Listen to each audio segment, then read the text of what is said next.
आखिर किस योद्धा ने चलाए थे भगवान श्री कृष्ण पर 12 घातक तीर? क्या हुआ जब महाभारत के युद्ध के बीच में भगवान श्री कृष्ण हो गए लहूलुहान?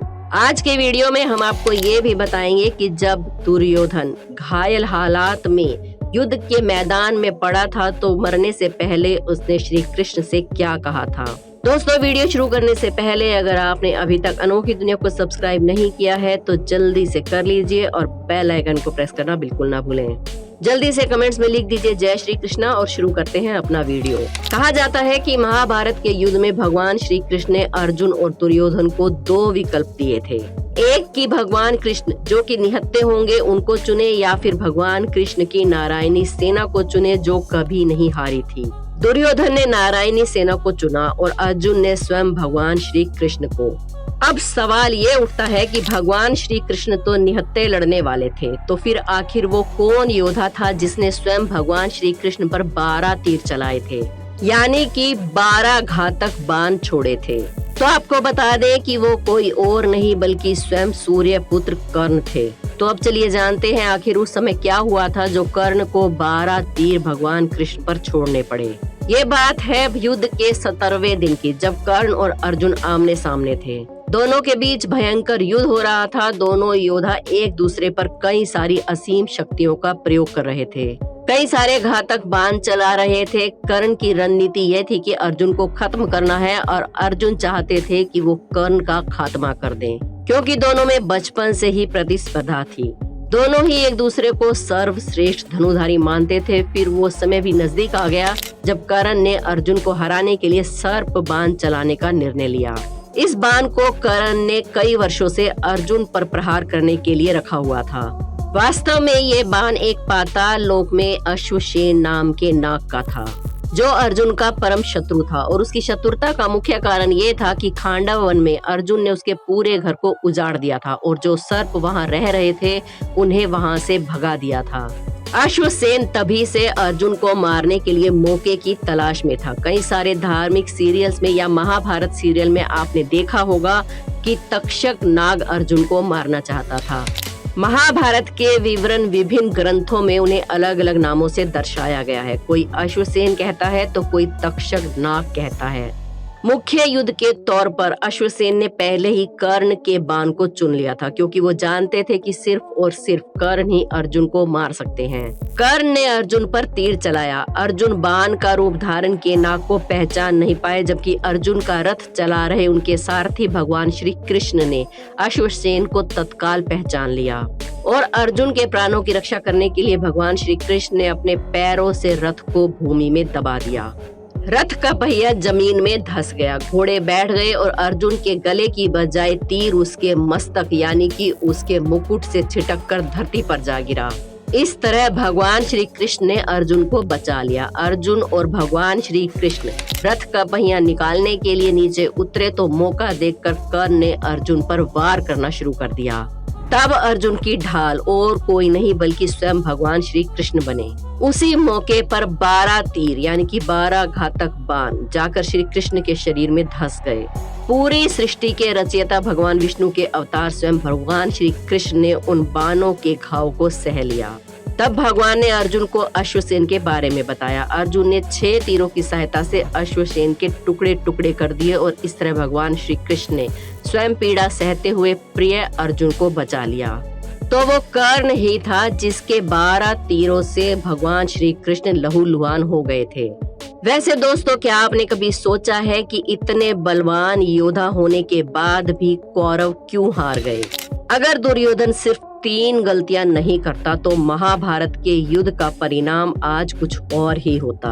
आखिर कौन सी थी वो 3 गलतियां जो पूरे कुरु वंश को भारी पड़ गई? अब इधर उधर की बात ना करते हुए अगर सीधा मुद्दे पर आए तो आखिरी युद्ध भीम और दुर्योधन का था। भीम ने दुर्योधन की जंघा पूरी तरह से तोड़ दी थी। वो खून से लथपथ होकर रणभूमि में गिरा हुआ था। बस कुछ ही समय में दम तोड़ने वाला था, लेकिन भूमि पर गिरे हुए उसने कृष्ण को अपनी ओर आते हुए देखा और बार बार अपने हाथ की 3 उंगलियों को उठाकर कुछ बताने का प्रयास करने लगा। पीड़ा के कारण उसके मुंह से आवाज धीरे धीरे निकल रही थी। ऐसे में श्री कृष्ण उसके पास गए और कहने लगे कि क्या तुम कुछ कहना चाहते हो। तब दुर्योधन ने कहा कि उसने महाभारत के युद्ध के दौरान 3 गलतियां की हैं। इन्हीं गलतियों के कारण वो युद्ध नहीं जीत सका और उसका ये हाल हुआ।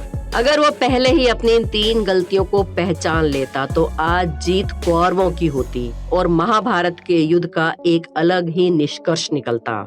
श्री कृष्ण ने सहजता से दुर्योधन से उसकी 3 गलतियों के बारे में पूछा तो उसने बताया। पहली गलती उसने ये बताई कि उसने स्वयं नारायण के स्थान पर उनकी नारायणी सेना को चुना। दोस्तों, ये तो हम आपको वीडियो की शुरुआत में ही बता चुके हैं कि दुर्योधन ने नारायणी सेना को चुना था और अर्जुन ने निहत्थे श्री कृष्ण भगवान को। दुर्योधन ने नारायणी सेना को इसलिए चुना क्योंकि उसे लगा कि निशस्त्र नारायण यानी कि स्वयं भगवान श्री कृष्ण कुछ नहीं कर पाएंगे और अगर वो कौरवों के पक्ष में उन्हें चुनता तो आज परिणाम कुछ और ही होता। अब उसे अपनी गलती समझ आ गई थी।